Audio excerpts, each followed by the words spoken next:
Hello दोस्तों, आपका फिर से स्वागत है अपने इस चैनल में स्टडी इज ड्यूटी में। और हम पढ़ रहे थे राजस्थान में 1857 की क्रांति और उसके अंतर्गत देख रहे थे क्रांति के कारण। तो इन कारणों में हम 8 कारण देख चुके थे। अब हम पढ़ेंगे 9वां कारण, जो कि बोर्ड पे लिख रखा है अफीम नीति। तो अफीम की नीति जैसे अपने राजस्थान में मेवाड़ है, झालावाड़ है,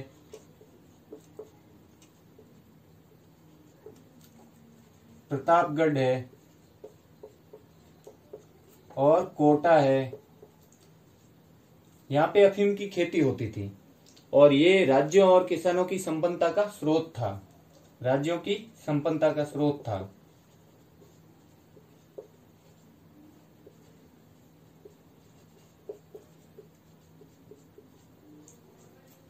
लेकिन अंग्रेजों ने क्या किया, राज्यों से समझौते करके इस पर अधिकार कर लिया, अफीम की खेती पर अधिकार कर लिया पूरी तरह से।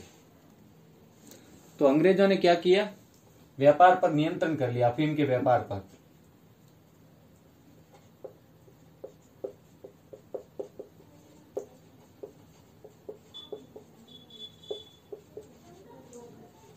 नियंत्रण कर लिया कैसे? राज्यों से समझौते करके।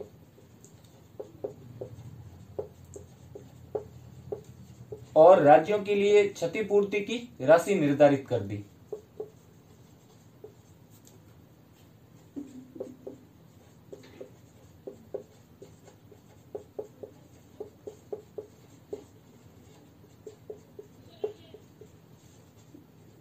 राज्यों हेतु।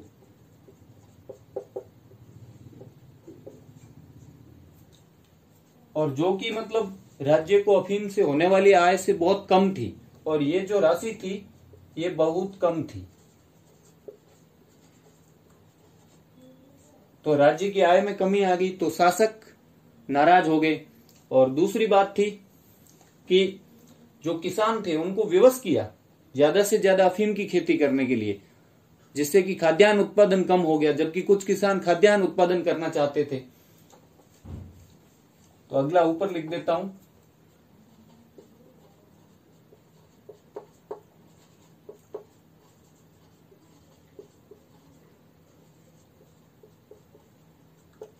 किसानों को अफीम उगाने हेतु विवश किया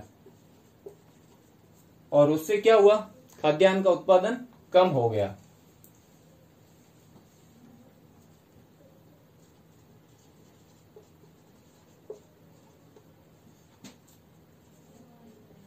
गेहूं, चना, बाजरा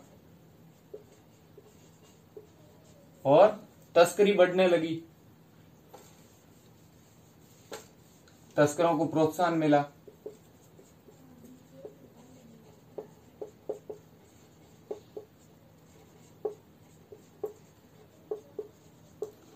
तो इससे क्या हुआ, राज्यों ने विरोध भी किया, लेकिन अंग्रेजों ने अपनी नीति में कोई परिवर्तन नहीं किया। राज्यों द्वारा विरोध करने पर भी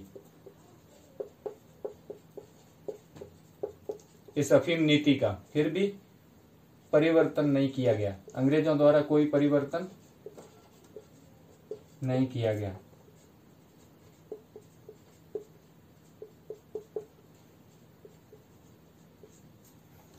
तो इस अफीम नीति के कारण भी शासक और जनता अंग्रेजों से बहुत ज्यादा नाराज थी। अब अगला कारण है धार्मिक एवं सामाजिक परिदृश्य।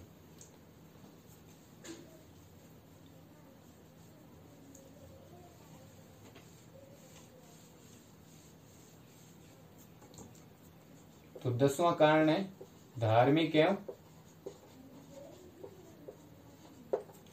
सामाजिक परिदृश्य। अब अंग्रेजों द्वारा कुछ ऐसे नियम बनाए गए जो यहाँ की धार्मिक परंपरागत संस्थाएं थी और धार्मिक कुछ नियम थे, उनमें टूटन पैदा करने वाले थे। उनको वो चोट पहुंचा रहे थे, उनकी धार्मिक भावना आहत हो रही थी लोगों की। तो क्या हुआ, अपनी साम्राज्यवादी हितों को पूरा करने के लिए, साम्राज्यवादी हितों की पूर्ति हेतु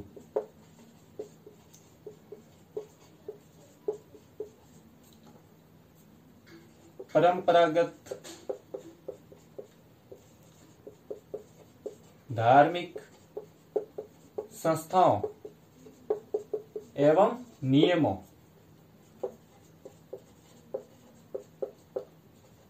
में टूटन पैदा करने वाले नियम बनाए गए या टूटन पैदा करने वाली नीतियां अपनाई गई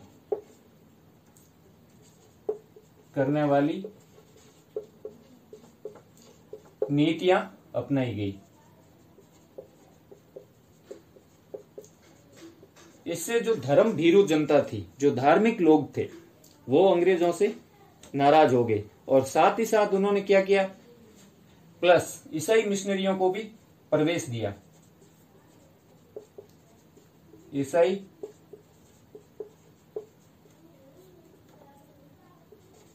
मिशनरियों को प्रवेश दिया और उनकी अंग्रेजों ने पूर्ण सहायता की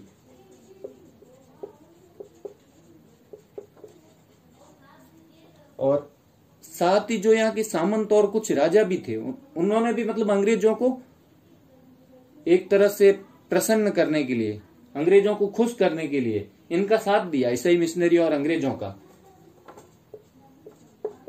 सभी राजाओं और सामंतों ने नहीं, लेकिन कुछ राजा और सामंत ऐसे थे जो अंग्रेजों के पक्षधर थे।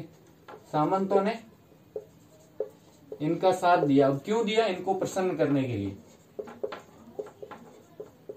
अंग्रेजों को खुश करने के लिए।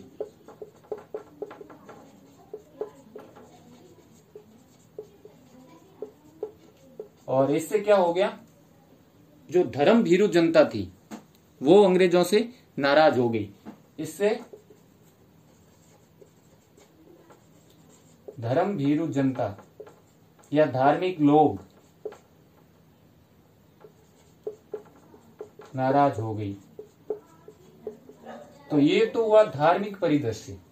अब ऐसे के ऐसे उन्होंने सामाजिक जो कुछ संस्थाएं थी और उनको भी तोड़ा और सामाजिक सुधारों के नाम पे अलग अलग नियम बनाए। कुछ नियम तो सही थे वैसे, सती प्रथा, लेकिन कई लोगों को वो भी गलत लगते थे, बाल विवाह, और कुछ और भी नियम थे जो मतलब ऐसी चीजों से मतलब नहीं रखते थे, जो चीजें सही थी, लेकिन अंग्रेजों ने उन्हें भी आहत किया। एक तरह से सामाजिक सुधारों के नाम पे उन्हें भी खत्म किया। तो सामाजिक ढांचे को तोड़ने का प्रयास किया अंग्रेजों ने। इससे पूरा जनमानस अंग्रेजों के प्रति एकदम शंकाग्रस्त हो गया, शंकालु हो गया कि अंग्रेज पता नहीं आगे क्या करेंगे। अंग्रेजों की शंका को या संदेह की दृष्टि से देखने लगे वो। तो ये तो था धार्मिक। अब अपन देखेंगे सामाजिक। तो सामाजिक में अपन क्या लिख देंगे कि सामाजिक सुधारों के नाम पे, सामाजिक सुधारों के नाम पे क्या किया उन्होंने? सामाजिक सुधारों के नाम पे सामाजिक ढांचे को तोड़ने का प्रयास किया। सामाजिक ढांचे को तोड़ने का प्रयास किया। अलग अलग ऐसे नियम बनाए, ऐसी नीतियां लाई गई जिससे हमारे यहाँ का जो सामाजिक ढांचा था उसको तोड़ने का प्रयास हुआ। तो उससे यहाँ की जो जनता थी या जनमानस था, तो जनमानस अंग्रेजों के प्रति शंकालु हो गया या संदेह की दृष्टि से उन्हें देखने लगा। जनमानस अंग्रेजों के प्रति शंकालु हो गया।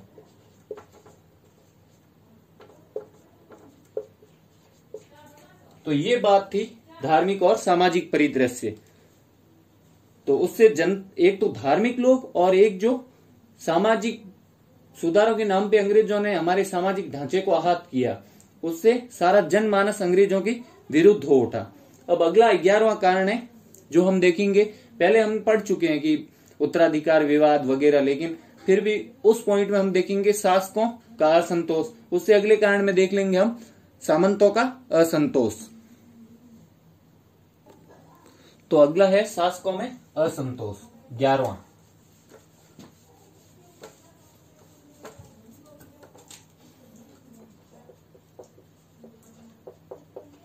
शासकों में असंतोष। तो अब कौन कौन से शासक नाराज थे, थोड़ा सा हम पीछे से स्टार्ट करेंगे।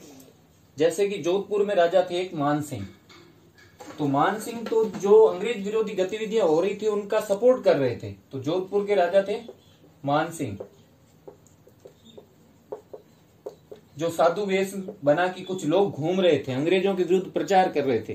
तो उनका ये लोग जो मान सिंह थे उनका समर्थन कर रहे थे और गुप्त मंत्रणाएं जो कर रही थी उनमें ये भाग ले रहे थे। तो जोधपुर के राजा मान सिंह अंग्रेज विरोधी गतिविधियों में सहयोग कर रहे थे। अंग्रेज विरोधी गतिविधियों में सहयोग, गुप्त मंत्रणाएं कर रहे थे। ये अपनी तरफ से लिख सकते हैं कि गुप्त मंत्रणाओं में शामिल थे।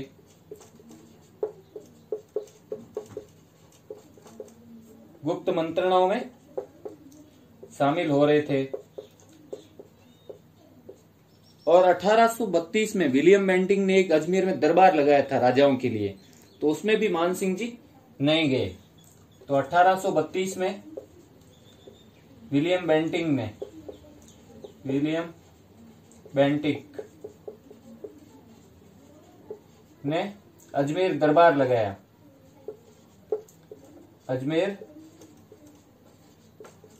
दरबार लगाया, उसमें मान सिंह नहीं गए।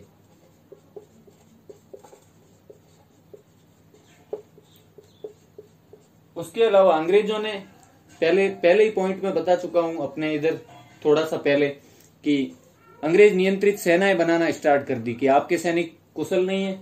तो उससे सामंत तो नाराज हुए ही, क्योंकि उनकी सैनिक शक्ति का फिर कोई मतलब नहीं रह गया। साथ ही जो सेनाएं बनाई उनका खर्चा किससे लिया? राजाओं से। तो राजाओं से खर्चा लिया, जैसे जोधपुर में क्या बना दी? जोधपुर लीजियन, और उसका खर्चा राजाओं से लिया। और इसके लिए उन्होंने कुछ जगहें भी हड़प ली, जैसे खराज, एक कर हुआ करता था खराज, मुगलों के टाइम में ये भूमि कर था। तो इन्होंने खराज के नाम पे अंग्रेजों ने राजाओं को बोला कि तुम्हारा खराज बाकी है, और डीडवाना ले लिया जोधपुर से। तो जोधपुर लीजियन की स्थापना, जोधपुर लीजियन सेना की स्थापना करके डीडवाना हड़प लिया। और ऐसे ही जयपुर से डीडवाना में क्या नमक उत्पादन होता था। अपन मैंने बताया था कि नमक, रुई, अफीम इनका बहुत ज्यादा निर्यात होता था। तो नमक वाली जगह उन्होंने हड़प ली, यहां से डीडवाना और जयपुर से सांबर, डीडवाना हड़प लिया। और 1839 में उसके मान सिंह के न चाहते हुए भी इन्होंने क्या किया? पॉलिटिकल एजेंट रखने हेतु बाध्य कर दिया। तो 1839 में पीए की नियुक्ति कर दी, मर्जी के विरुद्ध, मान सिंह के विरुद्ध, या मान सिंह को बाध्य किया रखने के लिए, पीए रखने हेतु। ठीक है। और जोधपुर लीजियन की स्थापना में यहां से डीडवाना हड़पा, ऐसे जयपुर से क्या हड़प लिया था? सांबर, जो अपन अगले पॉइंट में दोबारा और देख लेंगे। और साथ में मान सिंह जो भरतपुर के राजा थे, रणजीत सिंह, वो भी अंग्रेज विरोधी थे। तो उनमें दोनों में बहुत ज्यादा दोस्ती थी। भरतपुर के जाट राजा जो रणजीत सिंह थे, वो भी साधु वेश में जो घूम रहे थे क्रांतिकारी, उनका सहयोग कर रहे थे और उनकी सूचनाएं मान सिंह तक पहुंचा रहे थे। और मान सिंह और जाट राजा रणजीत सिंह की बहुत अच्छी दोस्ती थी। तो अगला पॉइंट अपने को ये लिखना है, रणजीत सिंह भरतपुर के राजा वाला। और साथ में मान सिंह ने ये प्लानिंग तक कर ली थी, अंग्रेज किस लिए ये सब सामरिक चीजें कर रहे थे, राजनीतिक नीतियां अपना रहे थे, ताकि अगर रूस की सेना अटैक करे तो उससे बचा जा सके। लेकिन मान सिंह तो ये तक एक तरह से गुप्त रूप से मंत्रणा करके उन्होंने एक प्लान बना लिया था कि जब रूस की सेना अफगानिस्तान होते हुए यहां से जाएगी राजस्थान से, तो हम राजस्थान में हम उनके साथ मिल जाएंगे और अंग्रेजों पर हमला कर देंगे। तो कि रूस की सेनाओं का साथ देंगे हम। रूस की सेना जब अफगानिस्तान होते हुए आएगी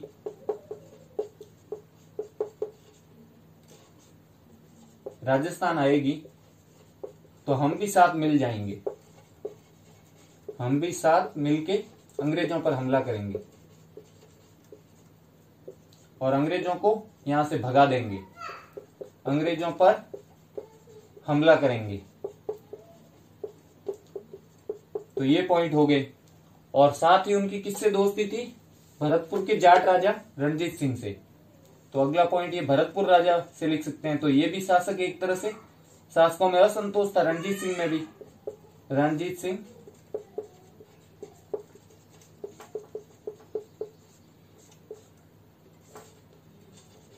की मान सिंह से मित्रता।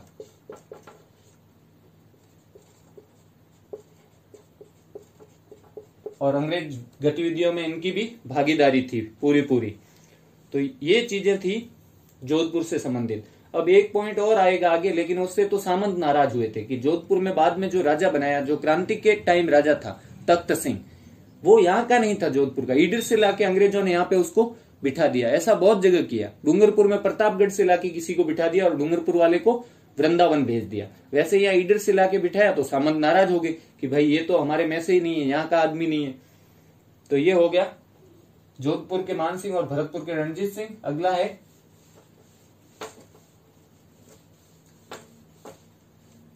डूंगरपुर के जसवंत सिंह। डूंगरपुर के जसवंत सिंह, इनको पहले तो ये बोला कि तुम भील लोगों को नहीं संभाल पा रहे हो, भील आए दिन लूट मार कर रहे हैं, तो इनको पहले तो हटाया। जब इन्होंने वापस कोशिश की राजगद्दी पे आने की, इन्हें हटा के किसको बुला लिया? प्रतापगढ़ का एक देवलिया ठिकाना था, वहां पे जो रावल थे हमारे सामंत सिंह, उनका बेटा था दलपत सिंह, उसको उत्तराधिकारी घोषित कर दिया डूंगरपुर में। तो डूंगरपुर में किसको ले आए? प्रतापगढ़ के देवलिया के सामंत सिंह के बेटे, देवलिया के सामंत सिंह के बेटे दलपत सिंह। तो दलपत सिंह बाद में प्रतापगढ़ के भी राजा बन गए। डूंगरपुर के तो थे ही, लेकिन डूंगरपुर में बाद में संभाल रहे थे। और क्रांति के दौरान राजा मतलब एक तरह से उदय सिंह को ही मानते हैं, जबकि शासन सारा दलपत सिंह संभाल रहे थे। लेकिन राजा पहले उदय सिंह नाबालिग थे, उनको 1858 में सारे अधिकार उदय सिंह को मिलने वाले थे, लेकिन 1857 में क्रांति होगी। तो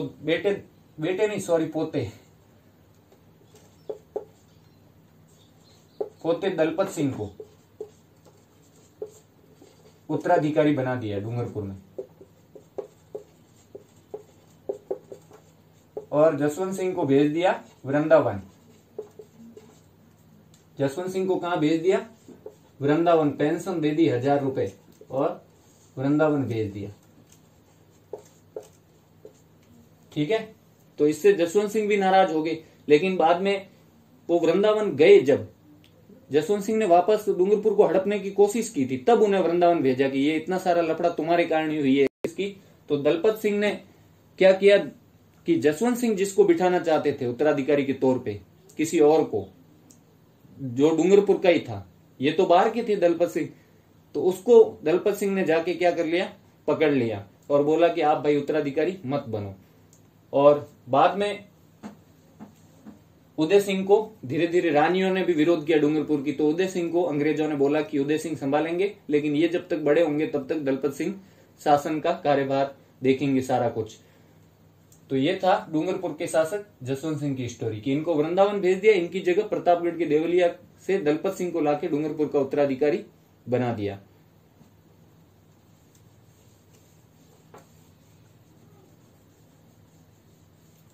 इसकी स्टोरी कभी कोई और वीडियो में बता देंगे कि कैसा ये सारा काम हुआ डूंगरपुर में, क्या पूरी स्टोरी रही इनको हटाने से लेके फिर उदय सिंह के राजा बनने तक की।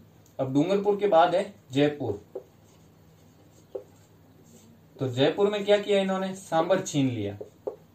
सांबर में नमक होता था, सांबर छीन लिया। जो राजमाता थी भटियाणी, भाटी थी वो राजमाता भटियाणी, नाम था चंद्रावती। चंद्रावती, इनके सारे अधिकार छीनने की कोशिश की। यहां तक जो जयपुर में प्रधानमंत्री की नियुक्ति होती थी दीवान की, वो भी अंग्रेज अपनी मर्जी से करने लग गए कि अधिकार छीनने की कोशिश की।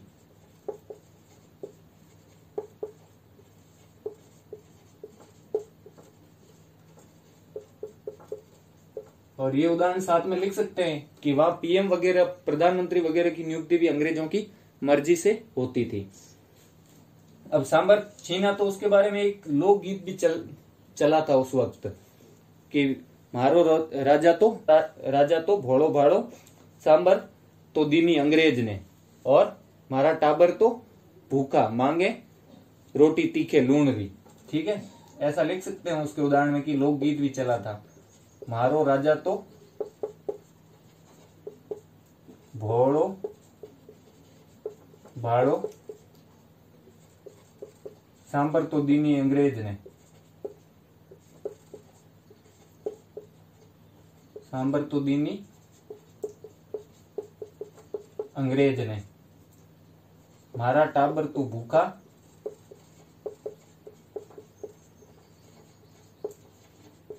रोटी मांगे तीखे लूण री, क्योंकि वहां नमक होता था, नमक को लूण बोलते हैं राजस्थानी में। रोटी मांगे तीखे लूण री। हमारे यहाँ राजस्थान में बाजरे वगैरह की रोटी में नमक डालते हैं, लूण डालते हैं। तो ये काम हुआ जयपुर में। इससे जयपुर के शासक भी अंग्रेजों से नाराज हो गए पूरी तरह से।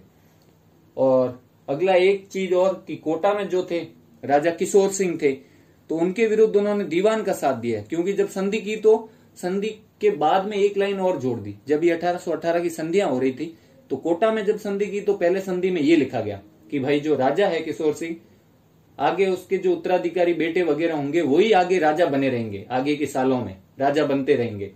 और जो दीवान है जालिम सिंह झाला, तो इनकी जो आगे वंशज होंगे इनके, वो ही आगे दीवान बने रहेंगे। पहले तो इतना ही लिखा संधि में, लेकिन बाद में चुपके से एक सहायक लाइन और जोड़ दी जालिम सिंह झाला के कहने पे कि जो सारे अधिकार होंगे वो किसके पास होंगे, दीवान के पास। तो इसका मतलब राजा के बेटे राजा बने रहेंगे तो भी कोई उनका कोई हक तो रहेगा नहीं, क्योंकि सारे अधिकार किसको दे दिए गए, दीवान को। तो ये चीज भी अपन लिख सकते हैं इसके साथ में कि कोटा की संधि में, कोटा में किशोर सिंह की बजाय किसका साथ दिया उन्होंने, अंग्रेजों ने दीवान जालिम सिंह झाला का। किशोर सिंह राजा था, इसका साथ न देके किसका साथ दिया, दीवान जालिम सिंह का साथ दिया। तो राजा नाराज हो गया, जनता ने विरोध भी किया लेकिन कोई फर्क नहीं पड़ा, क्योंकि जालिम सिंह के साथ जेम्स टॉड आए और उन्होंने युद्ध को जीत लिया। राजा की बजाय दीवान जालिम सिंह झाला का साथ दिया अंग्रेजों ने। ठीक है, और ये सारा काम क्यों हुआ वो अपन कोटा के हिस्ट्री में भी पढ़ेंगे, लेकिन थोड़ा सा याद रखना कि संधि में एक लाइन बाद में और जोड़ दी गई थी कि दीवान के बेटों के, दीवान के पास सारे अधिकार रहेंगे। ठीक है,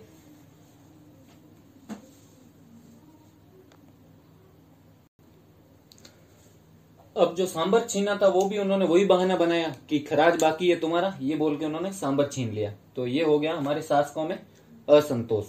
अब अगला हम देखेंगे किसमें असंतोष, सामंतों में असंतोष। तो यहां देखेंगे सामंतों में असंतोष। तो पहले सामंतों के पास बहुत सारे अधिकार थे, राजा के बाद सामंतों की बहुत कदर थी, सम्मान था उनका, कि उन्हें जो है भूमि अनुदान देने का अधिकार था, दरबार लगाने का अधिकार था खुद के, और न्याय करने का अधिकार था। वो अपने ठिकाने में वो न्याय कर सकते थे, और उनको न्यायालय में किसी भी मुकदमे में उपस्थित नहीं होना पड़ता था, उनके विरुद्ध अभियोग नहीं चल सकता था, मतलब केस नहीं चल सकता था। और सामंत की अनुमति के बिना कोई भी उनका जो किसान है वो दूसरी जगह स्थानांतरित नहीं हो सकता था। तो उनको पहले कौन कौन से अधिकार थे वो देख सकते हैं कि दरबार लगाने का अधिकार, न्याय करने का अधिकार, और न्यायालय में उनको उपस्थित नहीं होना पड़ता था, न्यायालय में उपस्थित नहीं होना पड़ता था, मतलब अभियोग नहीं चल सकता था उनके विरुद्ध, केस नहीं चल सकता था, अभियोग नहीं चल सकता था। और साथ ही सामंतों की अनुमति के बिना किसान स्थानांतरित नहीं हो सकते थे। इनकी अनुमति के बिना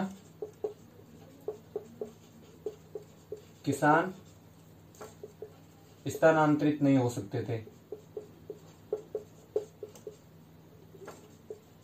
जो उनके ठिकाने के थे वो।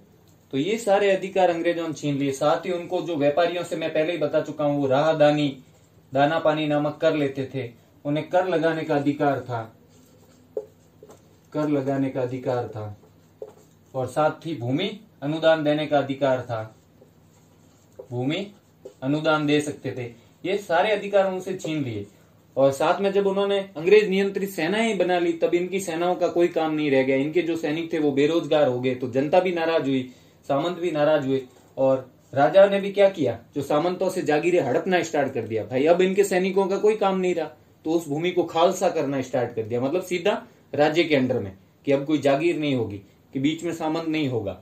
तो राहदानी और दाना पानी जो कर व्यापारियों से लेते थे, वो व्यापारियों की सुरक्षा के बदले कर लेते थे, वो भी अब उनसे छिन गए। जब व्यापारी यहाँ से चले गए, व्यापारियों का निष्क्रमण हो गया, तो अब उनका भी कोई काम नहीं रह गया। भूमि अनुदान देने का ये भी इनसे छिन गया, दरबार लगाने का, न्याय करने का भी छिन गया, क्योंकि उन्होंने कोर्ट बना दिए थे अंग्रेजों ने। न्यायालय में अब उनको उनके विरुद्ध भी अभियोग चल सकता था, केस चल सकता था। इनकी अनुमति के बिना अब किसान स्थानांतरित होकर दूसरे गांव में जा सकते थे। इनके पास कर लगाने का अधिकार नहीं रहा। और साथ में एग्जाम्पल में ये लिख सकते हैं कि जोधपुर में ईडर से लाके किसको राजा बना दिया, तख्त सिंह को। ईडर से लाके तख्त सिंह को राजा बना दिया। क्रांति के टाइम ये राजा था, तख्त सिंह को राजा बनाया। इससे भी बहुत सारे जो स्थानीय सामंत थे वो नाराज हो गए। तो अहुआ के जो कुशाल सिंह थे वो ज्यादा तो इसी बात पे इनसे हमेशा इनके सामने खड़े रहते थे, तख्त सिंह के, इनके बनती नहीं थी आपस में। तो इससे क्या हुआ, सामंत नाराज हो गए, स्थानीय सामंत थे वो नाराज हो गए, सामंत नाराज हो गए, स्थानीय सामंत, स्थानीय सामंत नाराज हो गए तख्त सिंह से कि भाई ये तो दूसरी जगह का है, राजा बनाना है तो जोधपुर का बनाओ। और उनसे सारे अधिकार भी छीन चुके थे। पहले तो सामंत थे वो राज्य की शक्ति का एकदम पर्याय हुआ करते थे, क्योंकि सेना कहां से बनती थी राजा की, सामंतों के लोग थे वही तो सेना में होते थे। अब सब कुछ उनसे छिन गया था, तो सामंत इनसे बहुत नाराज चल रहे थे। और एग्जाम्पल में लिखना है जोधपुर वाला कि ईडर से लाके तख्त सिंह को राजा बनाया, तो स्थानीय सामंत वो थे वो उनसे नाराज चल रहे थे। तो ये हो गया हमारा सामंतों में असंतोष। अब एक दो छोटे से तत्कालीन कारण और एक और कारण बचा है कि जो हमारे यहाँ के साहित्य लिखते थे, कवि थे, उन्होंने भी बहुत योगदान दिया। बांकी दास जी थे, सूर्यमल मिशन थे बूंदी के, इन्होंने भी क्रांति में लोगों को प्रोत्साहित करने के लिए कविताएं लिखी, गीत लिखे अंग्रेजों के विरुद्ध। तो ये चीज हम अगले में छोटे से वीडियो में देख लेंगे, क्योंकि वीडियो बहुत ज्यादा लंबा हो रहा है और कारण भी बहुत ज्यादा थे। तो कारण पे 3 वीडियो बन चुके हैं, लेकिन अगले वीडियो में हम इससे थोड़ा छोटा बनाएंगे और लास्ट कारण देख लेंगे। तो अगर आपको ये मेरा पढ़ाना पसंद आया हो और अच्छा लगा हो तो अपने इस चैनल को सब्सक्राइब करें और वीडियो को अपने दोस्तों से भी शेयर करें और वीडियो को ज्यादा से ज्यादा लाइक करें और सपोर्ट करें इस चैनल को। Thank you. पढ़ते रहें, स्टडी इज ड्यूटी।